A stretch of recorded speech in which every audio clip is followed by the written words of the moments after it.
name is Terish. I am the creator of Random TV One.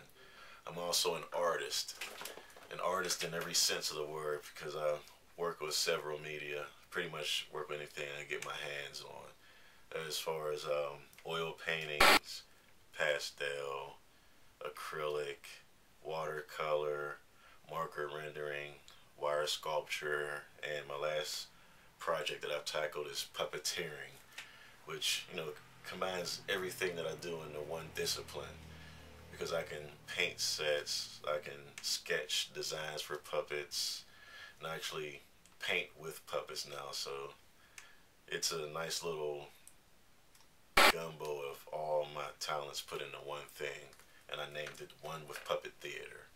As far as my paintings and my visual artwork is concerned, people say that it's powerful, even intimidating. And I took that as power being influence. I like to stimulate or evoke emotions from people, if you will, whether it be happiness or fear, or if you look at a painting of mine and feel a little warm inside, I've done my job.